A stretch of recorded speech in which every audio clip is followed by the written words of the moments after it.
வணக்கம். தலைப்புச் செய்திகள். தமிழக ஆளுநருடன் தவைக தலைவர் விஜய் இரண்டாவது முறையாக சந்திப்பு. தனி பெரும் கட்சியான தங்களை ஆட்சி அமைக்க அழைப்பு விடுக்க வேண்டுமென்று கோரிக்கை விடுத்தார்.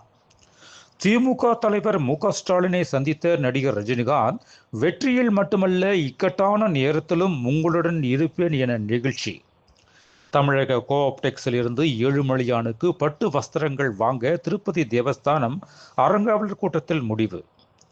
இந்தோ பசிபிக் பிராந்தியத்தில் அமைதி, ஸ்திரத்தன்மையை வளர்ச்சிக்கு இந்தியாவும் வியட்நாமும் ஒருங்கிணைந்து பாடுபடும் பிரதமர் நரேந்திர மோடி அறிவிப்பு.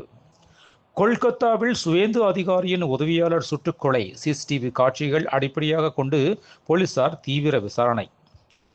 பிரயாஸ் திட்டத்தின் கீழ் ஓய்வு பெறும் நாளிலேயே ஊழியர்களுக்கான ஓய்வூதியம் பெறுவதற்கான ஆணைகளை 70 பேருக்கு தொழிலாளர் வருங்கால வைப்பு நிதி நிறுவனம் வழங்கியது.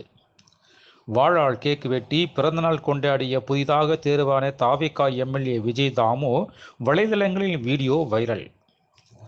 அவசர முடிவெடுக்க ஸ்டாலினுக்கு அதிகாரம் வழங்கி திமுக எம்எல்ஏக்கள் கூட்டத்தில் தீர்மானம் நிறைவேற்றம்.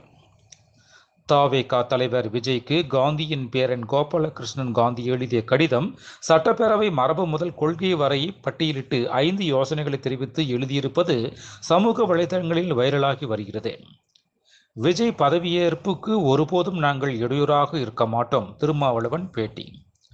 தனி பெரும் கட்சியான தவைகவை ஆட்சி அமைக்க ஆளுநர் அழைக்காததை கண்டித்து இன்று ஆர்ப்பாட்டம் நடைபெறும். தமிழக காங்கிரஸ் கமிட்டி தலைவர் செல்வ பெருந்தகை அறிவிப்பு. ஒரு சீன் கிரியேட் பண்ண வேண்டும் என்பதற்காகத்தான் ரஜினிகாந்த் ஸ்டாலினை சந்தித்து பேசியுள்ளார். திருச்சியில் காங்கிரஸ் எம்பி கிறிஸ்டோபர் கிளர்க் பரபரப்பு பேட்டி. மேலும் விரிவான செய்திகளுக்கு அரசியல் ராஜ்யம் மின் இதழை படியுங்கள். நன்றி, வணக்கம்.